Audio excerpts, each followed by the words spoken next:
Hi, and welcome to RadOnc Talks, a lecture series designed for students and residents of radiation oncology. My name is Ria, and I am a recent graduate of the University of Pittsburgh Radiation Oncology Residency Program.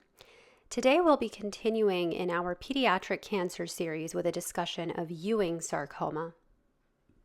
Just like rhabdomyosarcoma, which we discussed in our previous lecture, Ewing sarcoma is also a small, round blue cell tumors. And like all the other small, round blue cell tumors, Ewing sarcoma does tend to be highly radiosensitive. This is in contrast to osteosarcoma, which is the other very common bone tumor that is seen in children. And osteosarcoma is actually more radioresistant. So radiotherapy has less of a role in the management of osteosarcoma. So because osteosarcoma and Ewing sarcoma are two of the most common bone tumors that we see in children, I've kind of paired them side by side, and let's walk through the table here and kind of compare them. So osteosarcoma is the most common pediatric bone tumor, whereas Ewing sarcoma is the second most common pediatric bone tumor. Osteosarcoma tends to be located along the metaphysis of long bones, whereas Ewing sarcoma is more commonly located along the diaphysis. The most common location of osteosarcoma is typically in the extremities. For Ewing sarcoma, it's typically in the pelvis, although it may also occur in the extremities.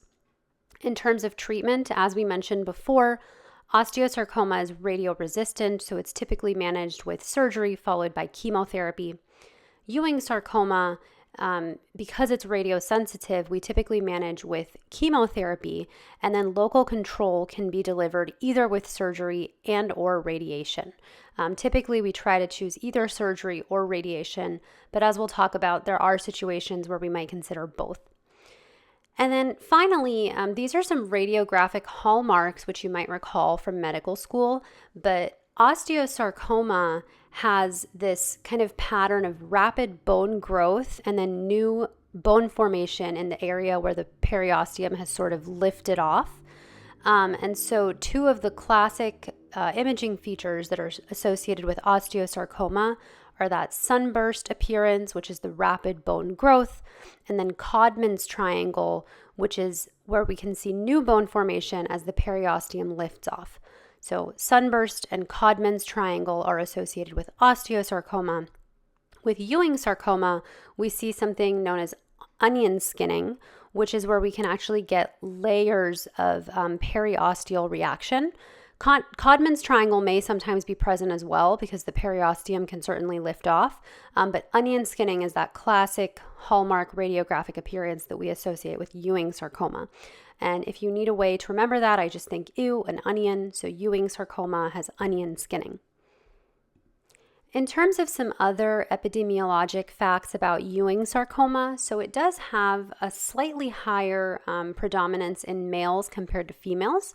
The peak age is around 15 years old, and these tumors 90% of the time are associated with a translocation of chromosome 11 and chromosome 22. So it's a T11-22 translocation in 90% of patients. This is a translocation in the EWS-R1 gene. The other translocation that can be seen less commonly, around 5 to 10% of the time, is T21-22. But if you're going to remember one genetic translocation for Ewing sarcoma, it's T11-22. And the mnemonic to remember this translocation is, again, from medical school. Patrick Ewing, who's a basketball player, his jersey number is 33, and 11 plus 22 adds up to 33. So that's how you can remember that. In terms of expected 5-year overall survival, for patients that have non-metastatic disease, the expected 5-year survival is fairly high, around 70 to 80%, if not higher. And even for patients that have metastatic disease, they can survive quite a while. The 5-year expected overall survival is in the neighborhood of around 30%. Our goal in this talk will be to get started by talking about the background and then staging of Ewing sarcoma, discuss the treatment paradigm, which, as we mentioned, is typically upfront chemotherapy followed by some sort of local control with either surgery and or radiation. And then finally, we'll end by talking about some of the evidence, not all of the clinical trials, but some of the key trials that guide our management, both in the setting of non-metastatic as well as metastatic Ewing sarcoma. So let's get started with a little bit of background. In terms of the pathophysiology of Ewing sarcoma, it is thought to be sporadic with no known environmental or genetic risk factors. We define Ewing sarcoma by presence of a translocation of the EWSR1 gene, which is located on chromosome 22. So there are a couple of different translocations that we can see. As we mentioned earlier, T1122 is the most common, seen in about 90% of cases. And in this translocation, there's a gene called the FLI1 gene, which is a DNA binding transcription factor on chromosome 11 that fuses with the EWS gene on chromosome 22. Presence of this translocation is associated with a better prognosis. The second most common translocation that we see in about 5 to 10% of cases is T2122, which is a fusion of EWS with ERG, but the phenotype is identical to the FLI1 translocation. Ewing sarcoma is a small round blue cell tumor, and morphologically it's part of the Ewing sarcoma family of tumors. So this family of tumors includes the Ewing sarcoma of the bone, extraosseous Ewing sarcoma, primitive peripheral PNET, which you might also have heard of the term Askin tumor, which refers to a Ewing sarcoma of the chest wall. In the blue box, I have kind of the mnemonic for small round blue cell tumors, which you're probably familiar with. There's a few different mnemonics. So Men-Slurp is the one I have here, but there's also Mr. Lemons, and I'm sure there are others. But I'm not going to read through them all. But Ewing sarcoma, along with many of the other pediatric tumors such as medulloblastoma, rhabdomyosarcoma, are part of that small round blue cell tumor family, which do tend to be highly radiosensitive tumors. We mentioned earlier that Ewing sarcoma is commonly seen in the pelvis, but it can also be seen in extremities. So there's about a 50% split between locations in central sites versus extremities.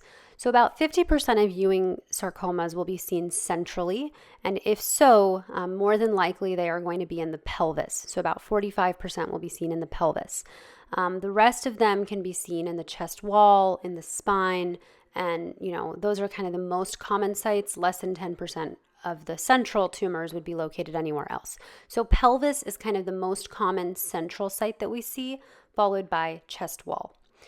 The other half of Ewing sarcomas will be in the extremities, and if they are in the extremities, they are most commonly in the diaphysis of the bone.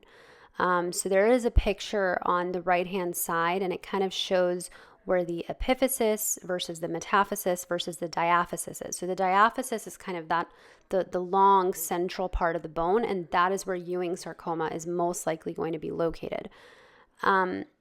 In the diaphysis of the bone, around 30 to 40% of the time they'll be located more distally, 20 to 30% of the time they'll be located more proximally.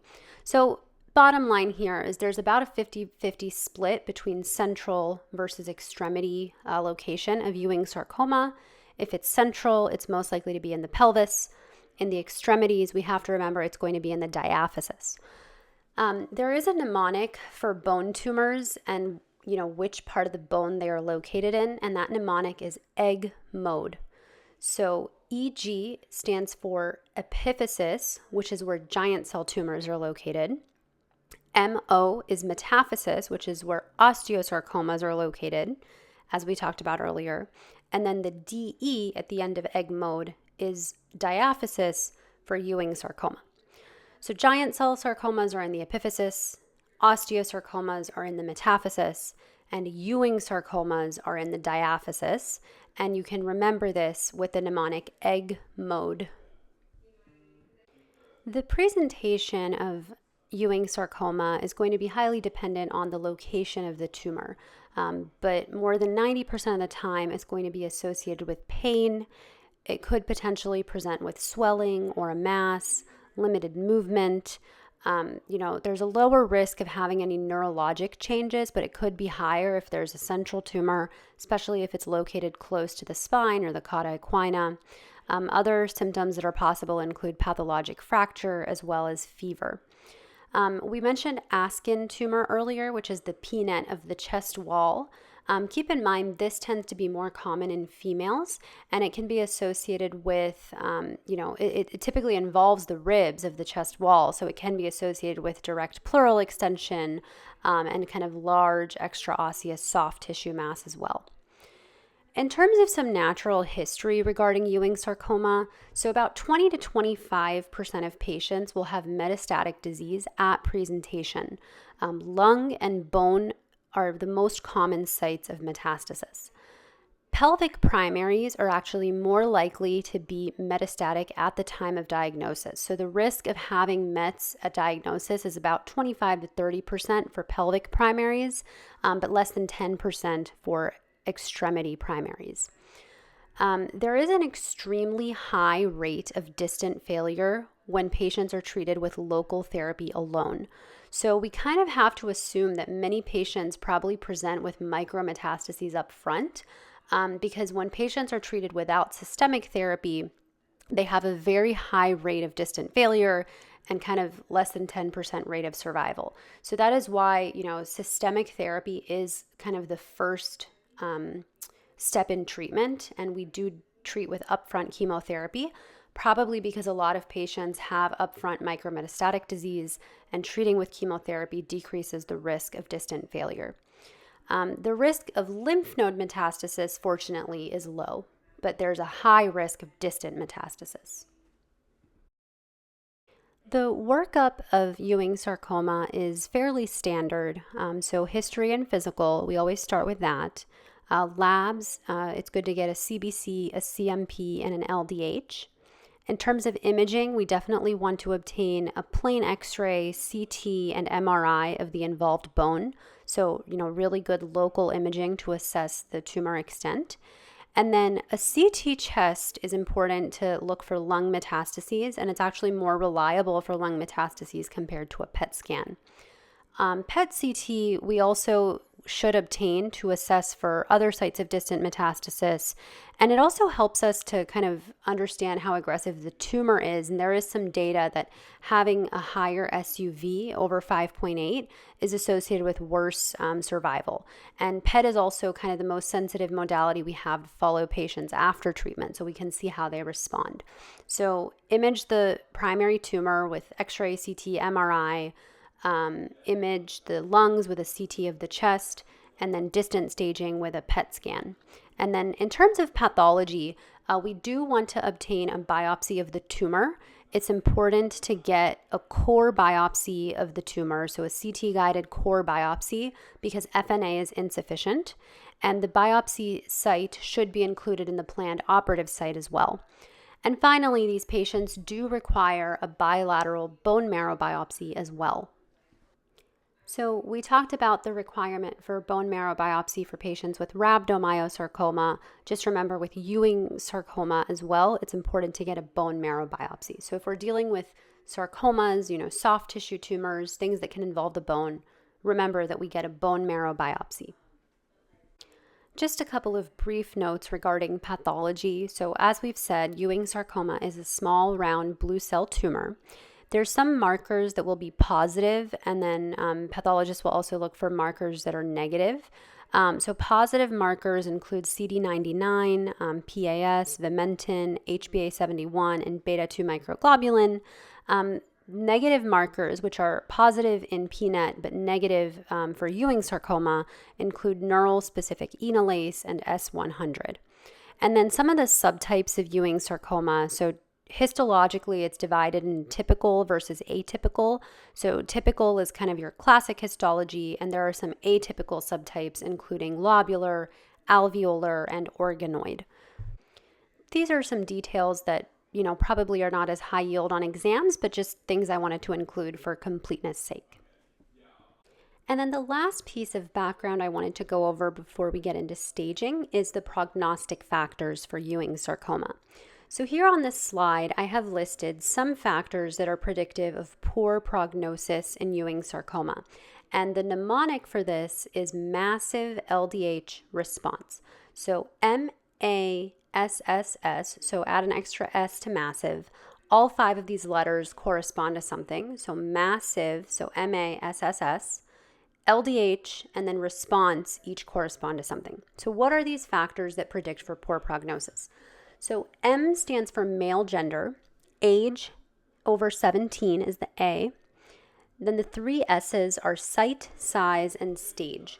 So site, having a pelvic or axial location or even a rib location, confers worse prognosis. Another S stands for size, so size greater than 8 centimeters. And finally, stage. So having metastases at diagnosis is a worse prognostic factor.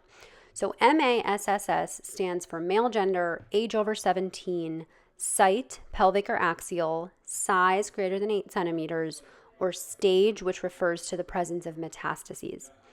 And then finally, we have LDH elevated. So if you have a high LDH, that confers poor prognosis. And then finally, the response. So response to chemotherapy. And having over 10% viable tumor after chemotherapy is a factor that predicts for poor prognosis. If you have over a 90% response, conversely, that's a positive prognostic factor. But if you have over 10% viable tumor remaining, then it's poor prognosis. So once again, just to review this mnemonic, massive LDH response, male gender, age over 17, size greater than 8 centimeters, site, pelvic or axial, stage, meaning having metastases, LDH elevated, and a bad response to chemotherapy, defined as having over 10% viable tumor left. These are the factors that predict for poor prognosis. Another factor is expression of P53 or deletion on INK4A. These are some additional genetic factors that can confer poor prognosis as well. But massive LDH response is the mnemonic that you should remember. That brings us to staging of Ewing sarcoma. So fortunately, the simplest way and probably the most practical way to stage or stratify Ewing sarcoma from a management perspective is to stratify based on localized or non-metastatic disease versus metastatic disease. And there are a few other groups. So there is a TNM staging as per the AJCC 8th edition. There's also a musculoskeletal tumor society staging that I've found that incorporates the grade as well as presence of distant metastases into 3 different stages. But I think most commonly, Ewing sarcoma is really just thought of in 2 buckets, which are localized or non-metastatic disease versus metastatic disease. So I'm not going to spend a terrible amount of time painstakingly going through staging for Ewing sarcoma, because in reality, most simply what you need to know is just localized or non-metastatic, or is it metastatic? Let's move on then and talk a little bit about the treatment paradigm for Ewing sarcoma. For all patients with Ewing sarcoma, the very first step in management is chemotherapy.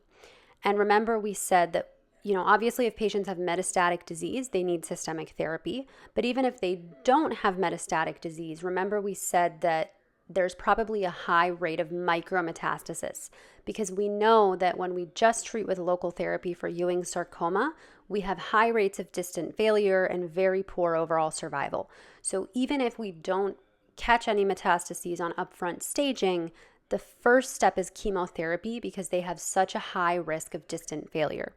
So the first step is always chemotherapy, and the regimen that's commonly given is something called VDCIE, which we'll talk about on the next slide. But VDCIE is the chemotherapy, and it's given every 2 weeks for 6 cycles. So step 1 is systemic therapy with chemotherapy. Step 2 is local therapy, and this is typically given at week 13. So week 13 is an important number to remember for coming in with our local therapy. So we'll talk about considerations for surgery versus radiation as well, but we do have, options for either surgery or radiation definitively. And if we're doing surgery, there are some times where we might consider pre or post-operative radiation. But, some type of local therapy, as we said, with either surgery and or radiation. And this is initiated at week 13 after they've completed 12 weeks of upfront chemotherapy. So step 1, 12 weeks of chemo. Step 2, local therapy at week 13. And then finally, step 3 is consolidation chemotherapy with VDCIE every 2 weeks for 8 to 11 cycles. And if we're using radiation as our local therapy, we can actually begin the consolidation chemo concurrently. So it's chemo, local therapy, and then more chemotherapy.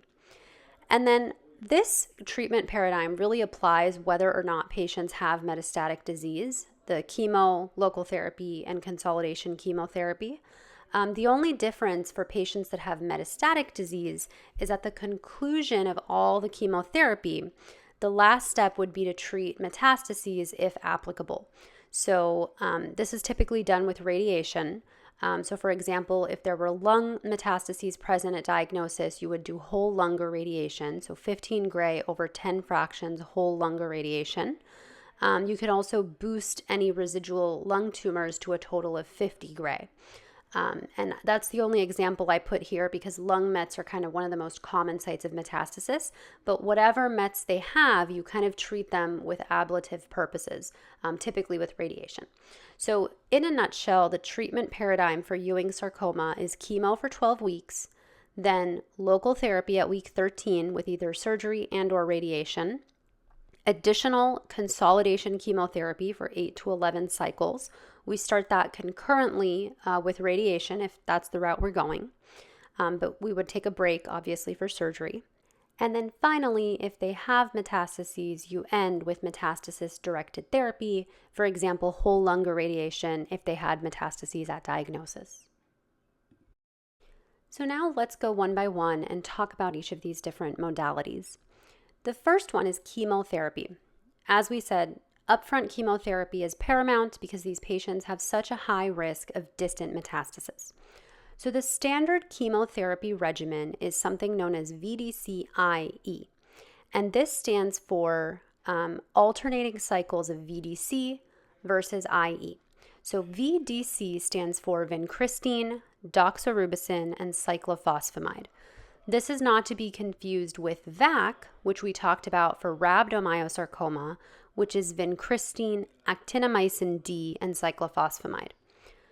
There are regimens for rhabdomyosarcoma that actually use the doxorubicin instead of the actinomycin D, and these drugs can be very easy to confuse in your head because another name for doxorubicin is adriamycin, which starts with an A, and another name for actinomycin D is dactinomycin, which starts with a D.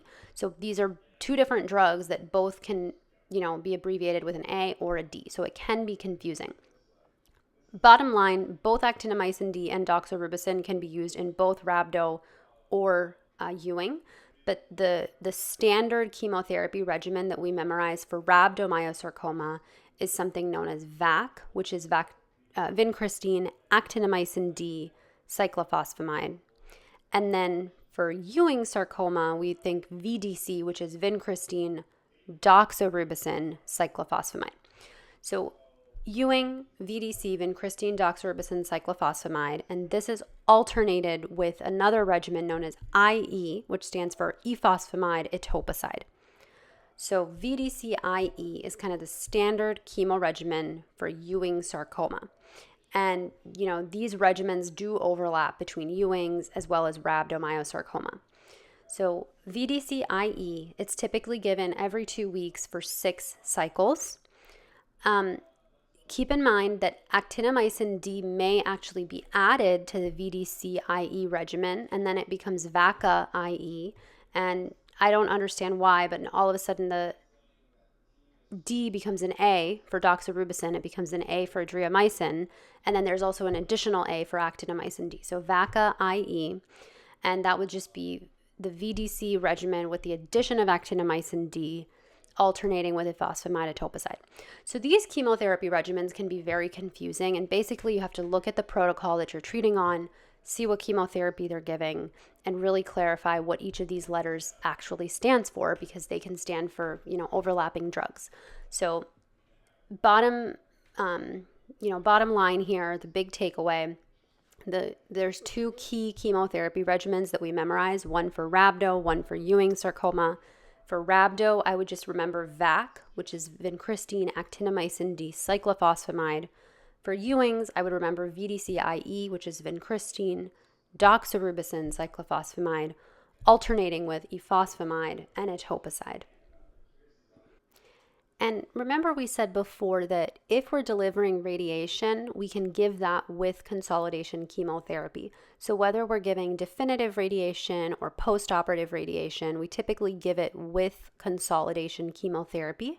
And radiation typically will start 1 to 2 weeks after surgery if surgery is done at week 13, or it'll start right at week 13 with consolidation chemo.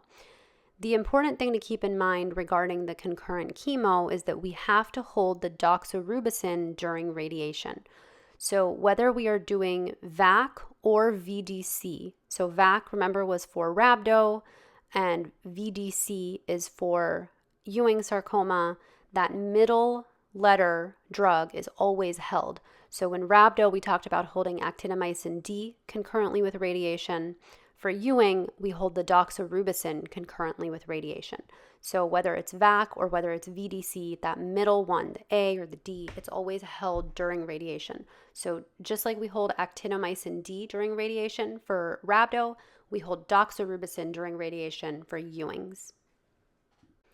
So just to reiterate, with Ewing sarcoma, these patients, whether or not they have metastatic disease, the name of the game is upfront chemotherapy, because even if they have localized disease, they are at high risk of developing distant metastasis.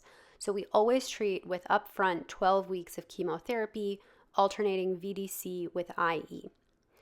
Then at week 13, it is time to consider local therapy. And again, this is whether or not patients have metastatic disease. So local therapy, as we said, can be either surgery or it can be radiation. And sometimes if we do surgery, we might consider additional radiation. So let's talk about some principles of surgery, and then we'll talk about radiotherapy as well. So if surgery is performed, again, we do it at week 13. And induction chemotherapy will also give the tumor time to respond, because not only is Ewing sarcoma radiosensitive, it is also highly chemosensitive. So our hope is that the tumor really shrinks in response to that chemotherapy. And remember, if we have at least a 90% response in the tumor, that's a good prognostic factor. So we give the chemotherapy in hopes that the tumor responds and shrinks, and then we consider local therapy. So with surgery, the goal is to basically resect the tumor with negative margins and also have reasonable functional outcomes. So there are actually some bones that are thought of as expendable bones. So these are kind of classic bones that we think of that are good candidates for surgery. And they are kind of shown in this picture here from Danielle Cunningham. So what are these dispensable bones? These are bones that have good postoperative outcomes without requiring significant reconstructions. So things like the ribs, clavicle, proximal fibula, the distal scapula, the metatarsals, metacarpals, and the small iliac wing or pubic bone lesions. So again, rib, clavicle, proximal fibula, distal scapula, metatarsals, metacarpals, and the small iliac wing or the pubic bone. These are bones that can be removed relatively easily without requiring reconstruction and without, compromising patients' functional outcomes. If we have very large lesions, it's possible that they may require some type of allograft or some type of endoprosthetic reconstruction. If a surgeon looks at the tumor up front and thinks that it cannot be resected with negative margins, it's probably best to avoid surgery and just pursue definitive radiation. And that is because a debulking surgery, so something that we know is going to have an R2 resection with residual tumor, it's never indicated. And it's actually, it can be bad for the patient because it can delay systemic therapy. And in the end, the patient will still require the same dose of radiation, the full definitive dose of radiation that we would do. And now your target is larger and it's a little bit hypoxic after surgery. So it's ideal to, have multidisciplinary consultation up front if the surgeon feels that this tumor could be, relatively easy to remove and it could be achieved with negative margins without compromising functional outcome, then it's reasonable to pursue surgery. But if we don't feel confident about that and we think that it would just be a debulking surgery, there would be residual tumor, it's probably better to just go the route of definitive radiation. With radiotherapy, the definitive dosing for Ewing sarcoma is 55.8 gray at 1.8 gray per fraction. So that ends up being 31 fractions total times 1.8 gray for a total of 55.8 gray. There's a lot going on in this table, but just to keep it simple, the first dosing that we would typically care about is if we're doing definitive dosing. So assume the patient got 12 weeks of chemotherapy and then they selected definitive radiation for their local therapy and we're not doing surgery. Our definitive dosing would involve giving 45 gray to the pre-chemotherapy volume and then delivering 55.8 gray to whatever gross residual disease is present post-chemotherapy. So we can kind of boost the residual disease and only do 45 gray at 1.8 gray per fraction to the pre-chemotherapy volume. All of the other radiation doses that you might need to know are shown in the table. So we talked about the definitive dosing. Post-operative dosing, it's typically 50.4 gray if they have an R1 resection. So indications for post-operative radiation include R1 resection, less than 90% necrosis, which is kind of a marker of less than 90% tumor response, and also if they had tumor spill. So that's basically, think of it as a positive margin. So R1 resection, poor response with less than 90% necrosis, and then tumor spill. So if we're treating microscopic disease, the dose is 50.4 gray. But if there's an R2 resection with residual disease, we treat to 55.8 gray, which is why if we think there's going to be residual disease, we try not to operate because they would need the full dose of radiation anyway. And the advantage of radiation is that you can give it with concurrent chemo, whereas you have to stop chemo if the patient is getting surgery. So 55.8 gray is the definitive dose. It's also the dose if there's residual disease after surgery. All the other doses in this table, I won't read through them, but these are for reference. These are the doses that you would use to treat whatever metastases are present. So lung metastases, we already talked about whole lung radiation, 15 gray at 1.5 gray per fraction if they had metastases at diagnosis. And then whatever is left, we can boost that.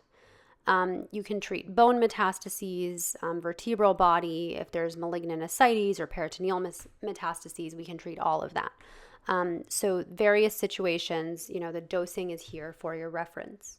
But remember, the definitive dosing that we need to know for Ewing sarcoma is 55.8 gray.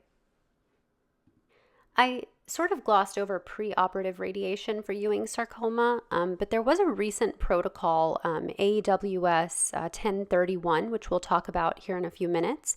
But this study actually allowed for treating with preoperative radiation followed by surgery, followed by a postoperative boost based on the degree of resection. So they treated 36 gray preoperatively, and then they boosted to 50.4 or 55.8 gray total, depending on if it was an R1 or an R2 resection, respectively.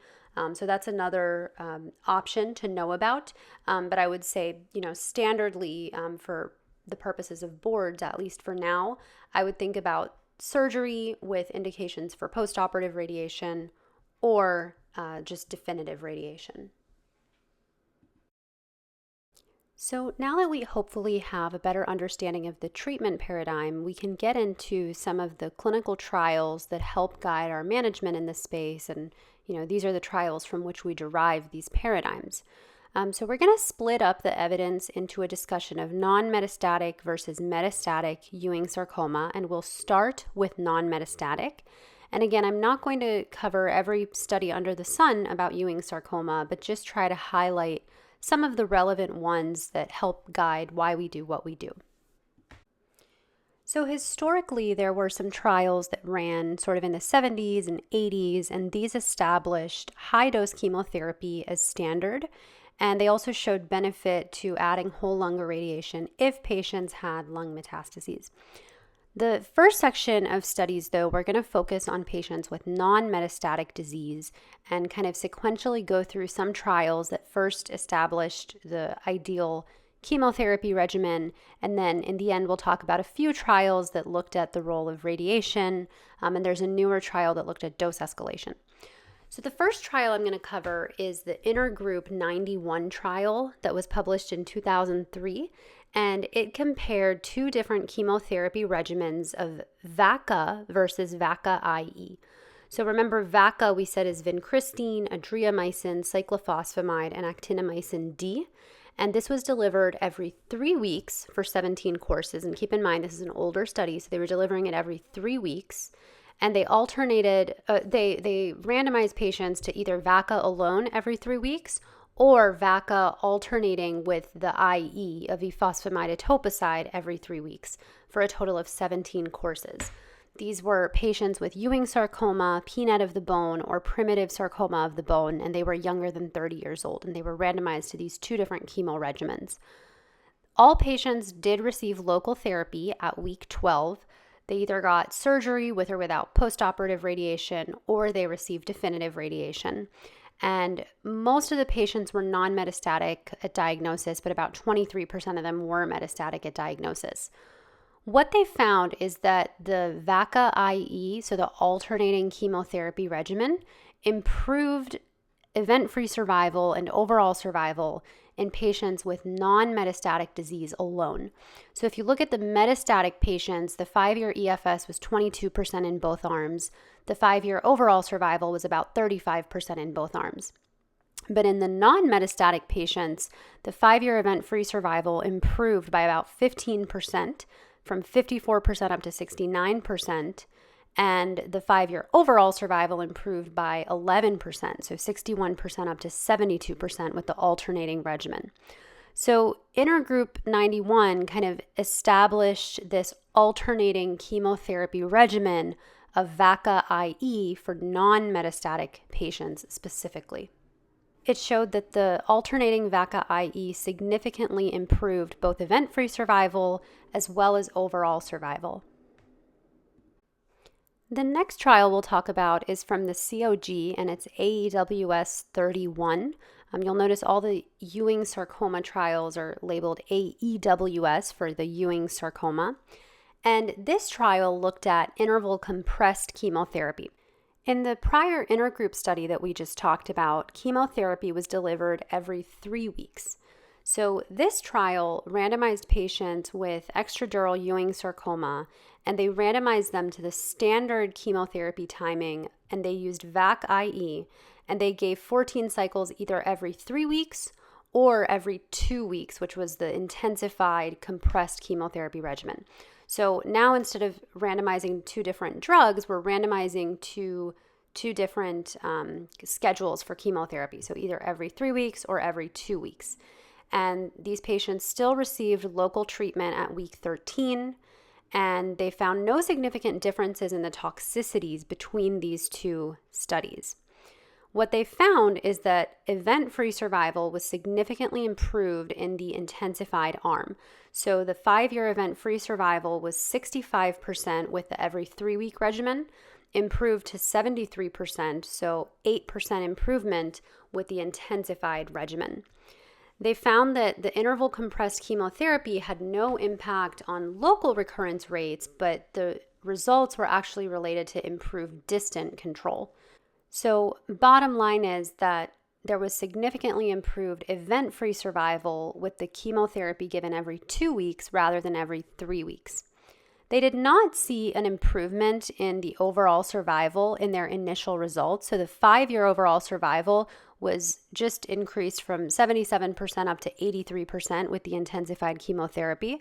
But their long-term outcomes, so the 10-year results, actually showed both event-free survival and improved overall survival. So the 10-year event-free survival improved almost 10%, 61% improved up to 70%, and the 10-year overall survival improved by 7%, so 69% up to 76%.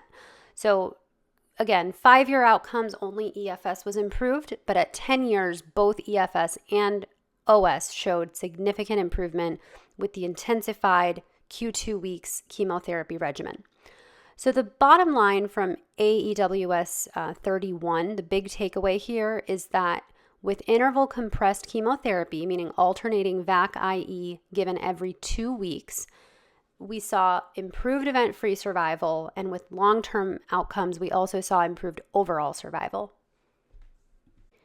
The last chemotherapy question-related trial that I'll review here is AEWS 1031, and this compared 2 different regimens as well. And I apologize, I realized in the last study I kept saying VAC-IE, and they used doxorubicin, so it was VDC-IE. If you abbreviate doxorubicin as adriamycin, VAC-IE is also not wrong. But just to keep it consistent with what we talked about before, VDC-IE, so doxorubicin was the drug. And same thing here in this 1031 study. The 2 chemo regimens that they were comparing was the interval compressed chemo that was the winning arm of AEWS 31. So that was VDC-IE alternating for 17 cycles. And they randomized it to that regimen versus something called VTC-IE-VDC. So not only did they do the alternating VDC-IE, they also threw in an additional variable of alternating with a regimen containing topotecan. And what they found is actually there was no improvement in the 5-year overall survival or event-free survival. So the EFS was about 78% in both arms. The 5-year OS was about 88% in both arms, so not significantly different. However, these were the best reported 5-year event-free survival and overall survival outcomes to date.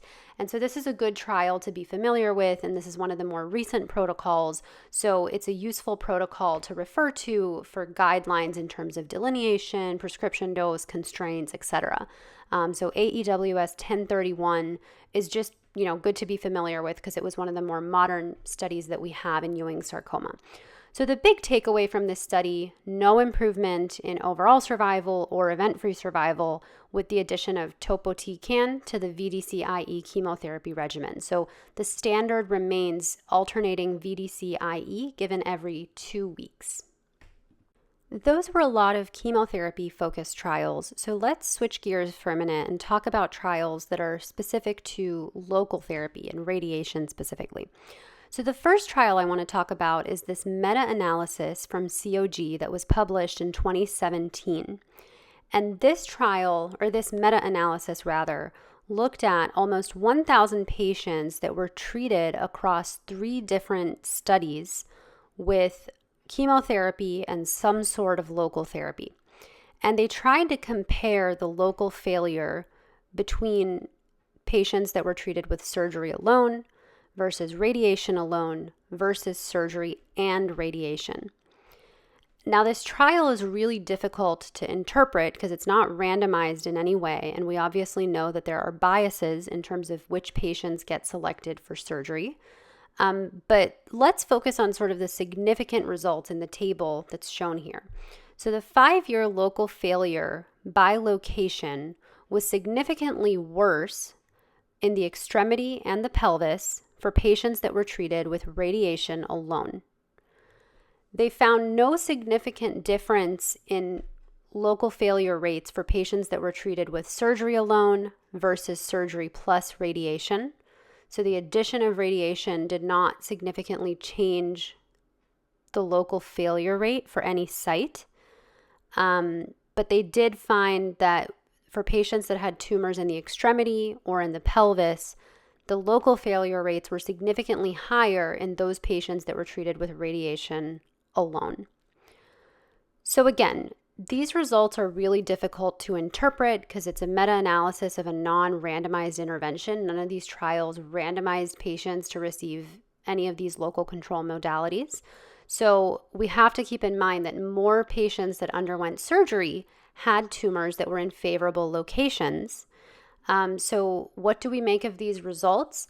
I think one thing that we can take away is that giving post-operative radiation after surgery doesn't seem to provide much of a local control benefit.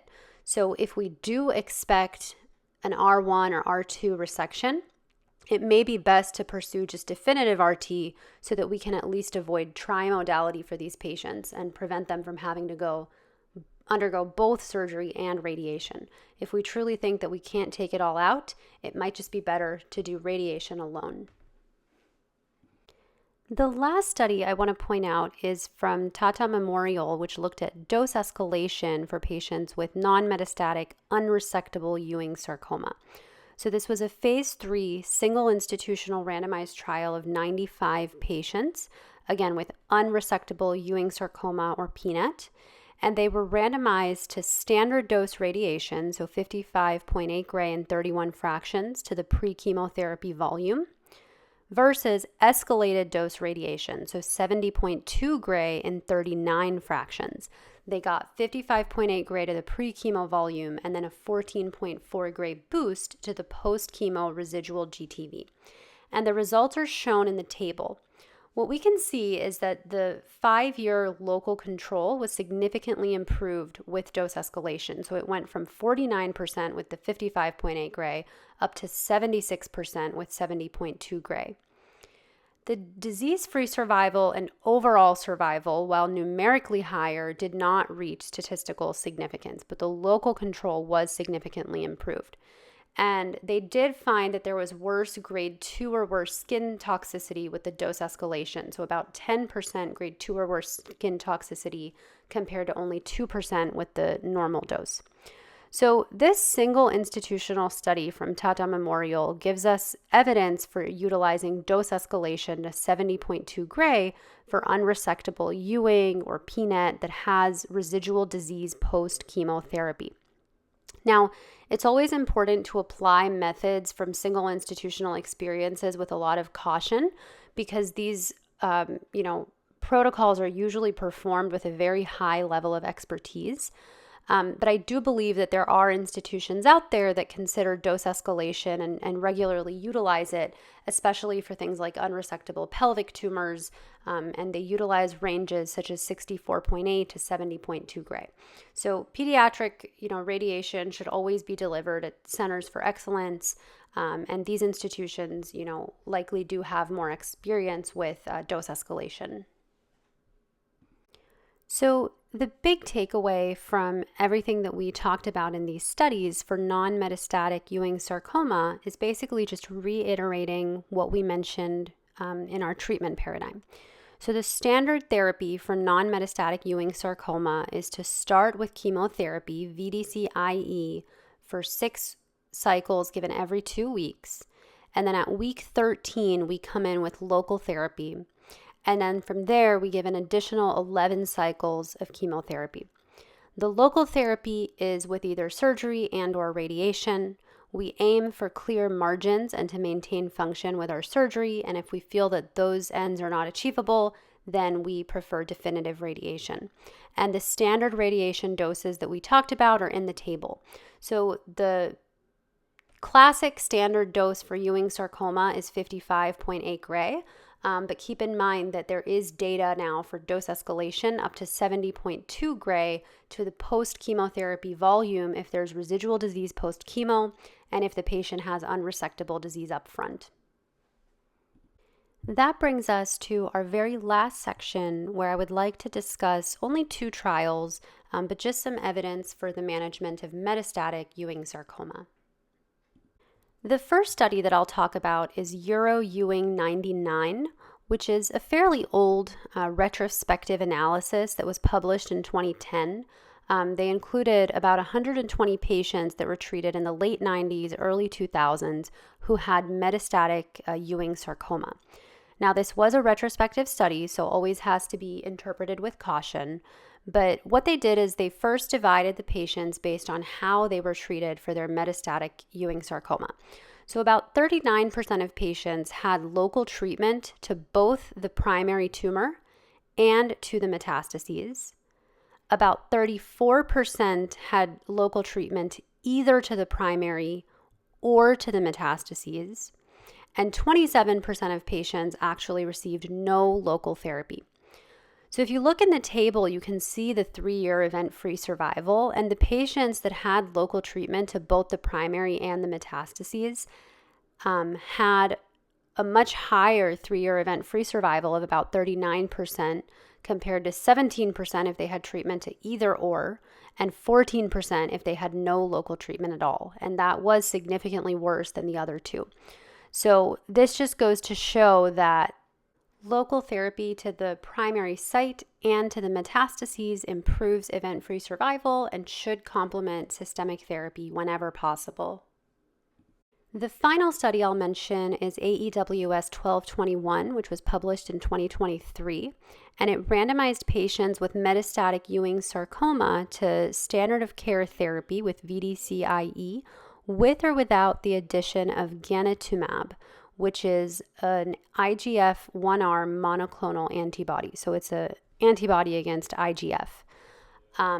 And this was a negative trial. It showed no EFS benefit. EFS at 3 years was about 38% in both arms. The 3-year overall survival was in the neighborhood of 60% with both arms. They actually saw potentially worse toxicity with the drug. So with ganitumab, they had higher pneumonitis rates after radiation involving the thoracic fields. They also had higher febrile neutropenia and increased ALT. So this was a negative study. But again, I just wanted to bring this protocol to your attention because this can be, recent study protocols are good references for when we are trying to treat things ourselves. So AEWS 1221 in the metastatic setting, and then 1031, which we talked about in the non-metastatic setting, are two of the more recent protocols that are good references for, contouring and plan design and things like that. So the big takeaways here: the standard therapy for metastatic Ewing sarcoma is pretty much exactly the same as what we talked about in non-metastatic Ewing sarcoma. The consolidation chemotherapy is given for slightly shorter of a time period, and then 8 cycles basically instead of 11 cycles. And then this is followed with metastasis-directed therapy. And the key is to treat any sites that were involved with metastasis at the time of diagnosis. So even if they respond to chemotherapy, all of these sites should be treated with local therapy. And then if there's any residual disease remaining, those areas should be boosted. So for example, if there were any lung metastases present at the time of diagnosis, these patients should be treated with whole lung irradiation to a dose of 15 gray at 1.5 gray per fraction. And then additionally, we boost any residual tumor. And same thing, if patients had malignant ascites or peritoneal metastasis, we treat the whole abdomen to 24 gray at 1.5 gray per fraction. And then again, if there's anything residual, you can consider boosting. But if you're going to remember anything about the treatment paradigm for Ewing sarcoma, just remember the skeleton. So it's induction chemotherapy, local therapy at week 13 with surgery and/or radiation, then additional consolidation chemotherapy. And if patients have metastatic disease, we give metastasis-directed therapy at the conclusion of their consolidative chemotherapy. But otherwise, this treatment paradigm applies across the board for all patients with Ewing sarcoma.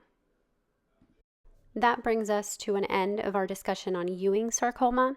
I've said this before, but I am not an expert in pediatric cancers. So what I'm hoping to present here are just sort of textbook details that will help for board exam purposes.